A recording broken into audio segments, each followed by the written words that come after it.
വണ്ടിയെ സ്നേഹിക്കുന്ന എല്ലാവരും നേരിടുന്ന ഒരു പ്രധാനപ്പെട്ട ഒരു ബുദ്ധിമുട്ടാണ് നമ്മുടെ വണ്ടിയുടെ ടയറിന്റെ ആ ഒരു പുതുമ, അതായത് ആ ഒരു കറുപ്പ് നിറം നല്ല രീതിയിൽ നിലനിർത്താനായിട്ട് പലതരം പോളിഷുകൾ നമ്മൾ യൂസ് ചെയ്തിട്ടുണ്ടെങ്കിലും ആ ഒരു പോളിഷുകളുടെ ഒക്കെ ആയുസ് എന്ന് പറയുന്നത് 1-2 ദിവസം മാത്രമാണ്. അപ്പോൾ എന്റെ കയ്യിലിരിക്കുന്ന ഈ ഒരു സംഭവം ഏറ്റവും ലേറ്റസ്റ്റ് ടെക്നോളജിയിൽ കാർ 101 ഇറക്കിയിട്ടുള്ള ബ്ലാക്ക് കളറിനെ റീസ്റ്റോർ ചെയ്യാൻ പറ്റുന്ന ഒരു അടിപൊളി സാധനമാണ്. ഈ ഒരു സൈഡിലാണ് ഞാനിപ്പോൾ നമ്മുടെ ടയർ സ്പ്രേ യൂസ് ചെയ്യാൻ പോകുന്നത്. ഇത് ഉപയോഗിക്കുന്നതിന് പിന്നെ ചെയ്യേണ്ടത് നല്ല രീതിയിൽ തന്നെ നമ്മുടെ ടയർ ഒന്ന് തുടച്ച് വൃത്തിയാക്കുക.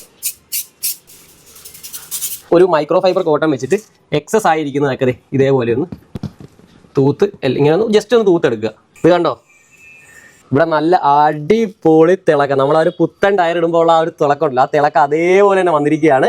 കാർ 101 ടയർ പോളിഷിന് വേറൊരു പ്രത്യേകത കൊണ്ട് വെള്ളവും ഒരു തരി പോലും പിടിക്കത്തില്ല. ടയറിൽ മൊത്തമായിട്ട് നമ്മുടെ ആ ഒരു പോളിഷ് ചെയ്യാൻ ഇട്ടിട്ടുണ്ട്. എന്തൊരു തിളക്കമാണെന്ന് നോക്കിയതിന്. ഇതേപോലെ മങ്ങിപ്പോയിട്ടുള്ള പ്ലാസ്റ്റിക് ട്രിംസിലും നമുക്ക് ഇത് ഉപയോഗിക്കാൻ സാധിക്കുന്നതാണ്. നമ്മൾ നേരത്തെ കണ്ട ആ ഒരു സ്കൂട്ടറിന്റെ ആ ഒരു പ്ലാസ്റ്റിക് ആണോ ഇപ്പൊ നിങ്ങൾ കണ്ടോണ്ടിരിക്കുന്നത്? ഇത് കയ്യിലൊന്നും പറ്റത്തൊന്നുമില്ല. ഇത് കണ്ടോ, അതാരും പേടിക്കണ്ട, കൈ പറ്റുമെന്ന്.